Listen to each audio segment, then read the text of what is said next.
the service manager at Kellner Prestige. Watches didn't look up when Caleb Pruett walked in. That wasn't unusual.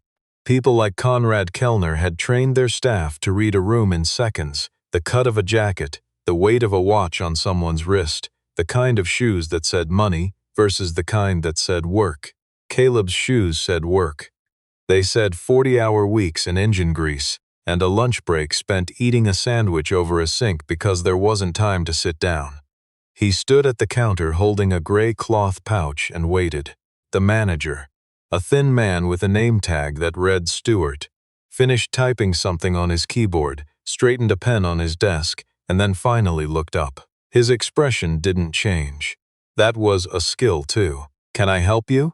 Caleb set the pouch on the glass counter and unwrapped it carefully. Inside was a pocket watch.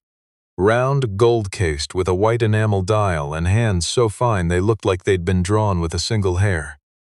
A Patek Philippe, Ref 96, made sometime in the late 1940s according to the papers folded inside the pouch. Stewart looked at it without touching it. "It stopped," Caleb said. "About 3 weeks ago. Stopped and won't restart. Turned it over once, set it back down. Where did you get this?" "My father-in-law, he's a collector." "He was." Caleb paused. "He passed in February." Stewart nodded the way people nod when they want to seem respectful without actually stopping what they're doing.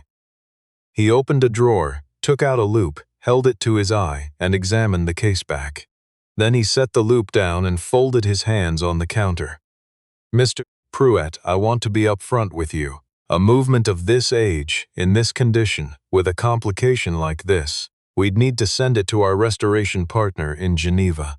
Lead time right now is 8 to 14 months, and the estimate before they even open it is somewhere between $4,000 and $6,000. Caleb looked at the watch. "You haven't opened it. We don't open vintage Pateks here. That requires a certified movement specialist. So you can't even tell me what's wrong." Stewart smiled the way people smile when they think a question is slightly beneath answering. "That's correct." 2 weeks before that conversation, Caleb had taken the watch to Meridian Fine Timepieces on 5th. They had told him the mainspring was almost certainly broken and that parts would need to be sourced from a specialized dealer in Zurich. 11 months minimum, cost unknown. Before that, he'd gone to a place called Ashford Horology, the kind of shop with a velvet rope outside and a booking system for consultations. A woman named Renata had examined the watch for 4 minutes and told him that without original Patek service records, they couldn't responsibly touch it. The liability, she'd explained, was simply too great. 3 shops, 3 versions of the same answer, all dressed up in slightly different language. "We can't help you. Buy something else." Caleb drove home in a truck that needed its left rear shock replaced and had been needing it for 2 months because there hadn't been money for it yet. His daughter, Maisie, was 9 years old and asleep by the time he got in. He stood in the kitchen and held the cloth pouch and thought about Thomas Alderman, his father-in-law, who had carried this watch in his vest pocket every day for 30 years and wound it every morning at the kitchen table before the coffee finished brewing. He thought about that for a while. Then he put the watch in the kitchen drawer next to the batteries and the rubber bands and went to bed. Caleb Pruett was 43 years old. He worked as a senior technician at a mid-sized HVAC company in Cleveland and had held the same job for 11 years. He was good at it, not just competent, but genuinely, quietly exceptional. The kind of man who could walk into a mechanical room he'd never seen before and know within 60 seconds where the problem was. Not because of instinct, because of attention. Because he had learned, somewhere along the way, that machines told you what was wrong if you stopped talking long enough to listen. He had learned that from Thomas. Thomas Alderman had been a watchmaker's apprentice in his 20s, in a time when that phrase meant something. He'd never opened his own shop. He'd gone into manufacturing instead, followed the money, built a reasonable life. But he'd kept the tools. A worn leather roll of gravers and mainspring clamps and tweezers numbered by micron width. A binocular loop on a weighted stand, a small tin of machine oil so old the label had faded to nothing. When Caleb had married Thomas's daughter, Elise, Thomas had taken one look at him and decided he was teachable. Over the next 12 years, in the garage on Sunday afternoons, he had taught Caleb almost everything he knew. Elise had died 4 years ago. Pancreatic cancer, 14 months from diagnosis to the end. Maisie had been 5. Thomas had died in February, 11 weeks after his daughter. The doctors said it was cardiac failure. Caleb thought it was simpler than that. The watch had been in the envelope with the will. The drawer stayed closed for 3 days. On the 4th day, a Saturday, Maisie had a soccer game in the morning. Caleb stood on the sideline in a windbreaker and watched her chase the ball with complete, joyful commitment, the way 9-year-olds do before they learn to be self-conscious. She scored once and looked immediately to the sideline to find him, and when she did, she grinned so wide her eyes disappeared. He drove her home. She fell asleep in the back seat before they cleared the parking lot. He carried her inside, settled her on the couch, and then went to the kitchen and opened the drawer. He stood at the table for a moment, just looking at the watch. Then he went to the closet where he kept Thomas's leather tool roll and brought it to the table. He hadn't opened it in 4 years. The smell when he unrolled it, a faint mineral oil and old leather smell, was so specific and so completely Thomas's that Caleb had to sit down for a second and just breathe. He picked up the loop, he put it down, he picked it up again. He opened the watch. The movement inside was, even to eyes that hadn't looked at a watch movement in years, extraordinary. 12 parts were visible at a glance that would have been invisible to most people. The bridges were finished to a degree that made modern mass production look like a joke. Everything was gold, everything was small, and everything was still. Caleb tilted the watch under his desk lamp and rotated the movement slowly. He didn't touch anything for the first 10 minutes. He just looked. This was something Thomas had told him once. You spend the first 10 minutes watching, not touching. Touching comes after you understand. Most people skip the watching. That's why they miss things. Not a broken main spring, not a worn pivot. Something smaller and stranger and in retrospect completely obvious. A single hair. Human hair, fine as thread. Somehow, at some point, a hair had worked its way into the movement and wrapped itself, with the precise dedication of an accident, around the fourth wheel arbor. Not blocking it entirely. Just enough friction to drain the power reserve before the watch could complete a full cycle. Caleb stared at it for a long moment. Then he started to laugh. It wasn't a joyful laugh. It was the kind of laugh that comes when you realize something has been enormously, unnecessarily complicated when the truth was almost comically simple. 3 expert opinions, 3 referrals to Geneva and Zurich and unnamed specialists, $4,000 to $6,000, 8 to 14 months, a hair. He found a pair of tweezers, number 5, the finest in the roll, and he worked slowly. This was the part where most people rushed. You could not rush. The fourth wheel was less than 4 millimeters in diameter, and the arbor it sat on was the width of a sewing pin. One wrong movement and you were no longer dealing with a hair problem. You were dealing with a bent pivot, which was a different situation entirely. It took him 40 minutes, not because the task was complicated, because he refused to rush. When the hair came free, he held it up in the tweezers for a moment. This tiny, ridiculous thing that had defeated 3 certified specialists and 2 months of his time, and then set it on the edge of the table. He closed the movement, set the watch down, gave it 12 half-turns of crown to build a reserve. Then he set it on the table and waited 30 seconds. The second hand began to move. Maisie woke up about 20 minutes later, padding into the kitchen in her soccer cleats. She'd fallen asleep before he could get them off her, and found her father sitting at the table, staring at a small gold watch, like it had said something to him. "What is that?" "Grandpa Thomas's watch." She came and stood beside him. She'd seen the watch before in photographs, but never up close. She leaned over and looked at it the way children look at things they're deciding whether to consider interesting. "It's pretty," she said finally. "Is it fixed?" Yeah, you fixed it? Yeah, she looked at him. She was 9 years old and she'd spent 4 years watching her father carry things. Grief, work, the ongoing low-grade difficulty of keeping a household together alone, with a kind of steady, quiet patience that she didn't have a word for yet but was already beginning to understand. Good, she said, and went to the refrigerator to find something to eat.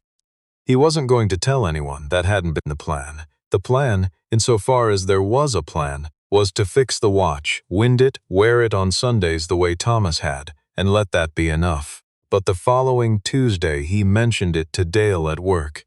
In the way you mention something that's still sitting in the back of your mind.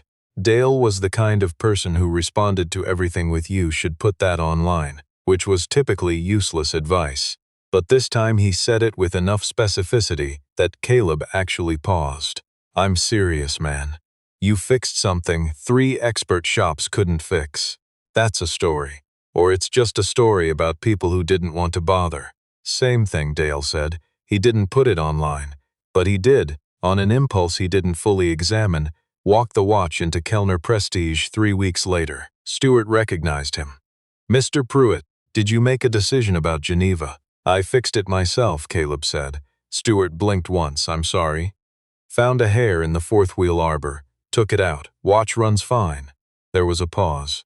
Stewart's expression did several things at once. Skepticism, recalibration, something that might have been professional embarrassment if it had been allowed to fully form. A hair? Stewart said. Yeah? And you performed this yourself in my kitchen? Another pause. Stewart picked up the watch, turned it over, wound it slightly. The second hand was moving. His expression settled into something neutral and closed, the way a professional face closes when it doesn't want to give anything away. Well, he said, I'm glad it worked out. Caleb nodded. He took the watch back and put it in the cloth pouch and left. He wasn't angry. He'd had time to decide not to be angry. What those shops had done wasn't malicious. It was just a combination of caution and indifference and institutional risk management. They hadn't lied to him. They'd just declined to try. And there was something clarifying about that. Something that told him the difference between someone who charged for expertise and someone who actually had it wasn't always the same thing. The part that changed things, the part he hadn't expected, happened 6 weeks later. A woman named Patricia Aldridge had a Jaeger LeCoultre Reverso that had been dropped. She'd found Caleb through a post Dale had eventually talked him into writing, a 2-paragraph thing on a local neighborhood app that described what he'd done with no particular drama. Patricia was in her mid-60s, a retired school principal, and she'd had the Reverso for 30 years. The hinge mechanism had bent slightly on impact, and the case no longer reversed cleanly. The estimate she'd received was $2,200. Caleb looked at the hinge, a thing of beautiful mechanical simplicity, under his loupe for about 8 minutes. Give me 2 hours, he said. He charged her $80. The hinge cost $4 in materials. The rest was time and attention. Patricia Aldridge told 3 friends. One of those friends told an acquaintance named George Farelli, who sat on the board of the Cleveland Museum of Art and had a Vacheron Constantin chronograph that hadn't run since the early 2000s. George Farelli came to Caleb's house on a Wednesday evening with the watch in a velvet box and a certain amount of skepticism that he was too polite to fully conceal. He sat at the kitchen table while Caleb worked. Maisie came through at some point and got a glass of water and said hello with the comfortable ease of a child who was used to adults being in the kitchen. That your daughter? George asked after she left. Yeah, she seems like a good kid. She is. George watched Caleb work in silence for a while. You trained for this? Self-taught. Mostly from my father-in-law. Where did he train? Under a watchmaker in Akron. Long time ago, is he still? He passed this year. George nodded. He didn't fill the silence after that, which Caleb appreciated. The Vacheron had a cracked jewel in the column wheel, a tiny synthetic ruby that distributed power evenly to the chronograph mechanism. Finding a replacement for a movement of that vintage required sourcing from a parts dealer in Pennsylvania who specialized in vintage Swiss movements. The part cost $60. Caleb charged $200 for the full service. George Farrelly looked at the bill and then looked up. Is this right? Caleb, I had this watch estimated last year at $3,000. I know. I looked up the service estimate before you came. Then why? Because $200 is what it's worth to me to do it. I'm not trying to build a business. George was quiet for a moment. Then he put his card on the table. I want you to come to an event in September, he said. The museum hosts a collector's exhibition every year. Watches, instruments, mechanical objects. There are people there who would very much like to meet you. Caleb looked at the card. He thought about saying he'd think about it, which was usually what he said when he meant no. Okay, he said instead. The September exhibition was held in the East Gallery of the museum, under lights that made everything look like it belonged in a different century. There were 40 or 50 people, most of them in clothes that cost more than Caleb's truck. He wore the only blazer he owned and his cleanest pair of work boots and felt, for about the first 15 minutes, entirely out of place. Then a man named Herbert Wasser came to find him. Herbert Wasser was 71 years old and had been collecting mechanical timepieces for 38 years. He was wearing a steel Rolex Daytona and speaking to no one when George brought Caleb across the room, and when he shook Caleb's hand, his grip was dry and firm and completely without performance. George tells me you have good hands, Herbert said. I don't know about that. He says you fixed a Vacheron column wheel. I did. Do you know how many people can source parts for a vintage column wheel in the United States? Maybe 10 or 12, Caleb said. There's a man in Pennsylvania, another in Oregon, a woman in New Mexico who runs a catalog out of her house. Herbert looked at him for a moment. You've done your research. I had to. The parts don't come from anywhere obvious. Herbert reached into his jacket pocket and produced a watch. It was an A. Lang & Söhne Tourbillon, platinum case, and it was not running. He set it in Caleb's hand with the deliberateness of someone setting down something irreplaceable, which it was. The Grande complication stopped 4 months ago, Herbert said. 3 horologists have told me the tourbillon cage is damaged and that it needs to go to Germany. 6 to 18 months. $7,500 minimum. Caleb held the watch and felt the weight of it, not just the platinum, but the 4 months of silence, the 3 opinions, the number of times someone had said Germany, like it was the only possible answer. He tilted it toward the gallery light. Can I borrow this for a week? Herbert watched him. You understand what you're holding? Yes. You understand that if something goes wrong, then something goes wrong and we deal with it. But I want to look at it first before we decide it has to go anywhere. Herbert was quiet long enough that Caleb assumed the answer was going to be no, which would have been reasonable. This was a watch worth more than Caleb's house, held by a man Herbert had met 6 minutes ago.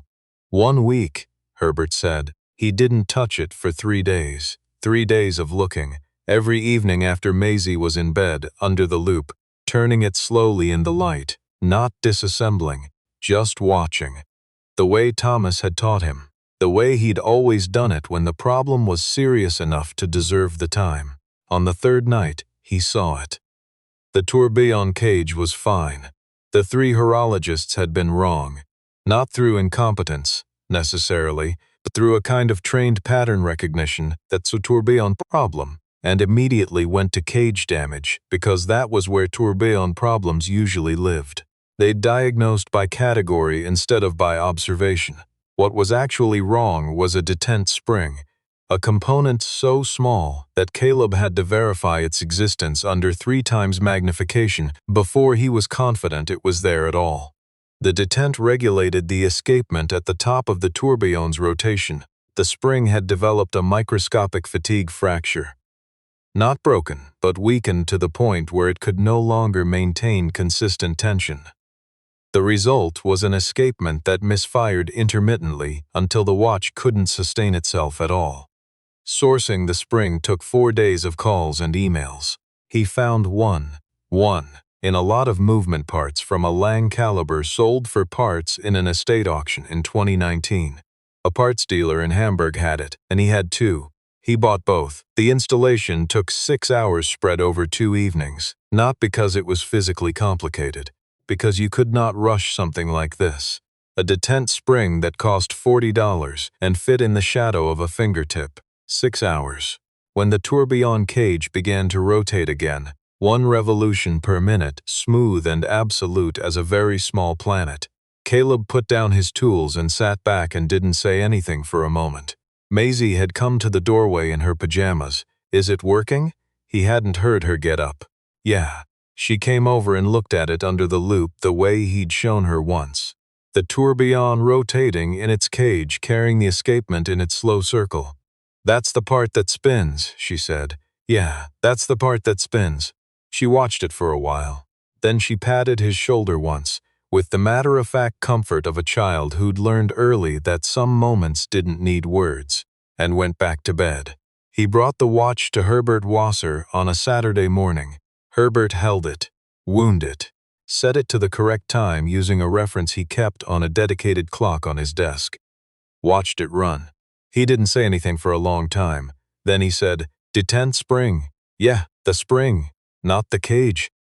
Herbert set the watch down on its display stand and was quiet again. He was the kind of man who took his time with things, which Caleb had begun to understand was not a common quality.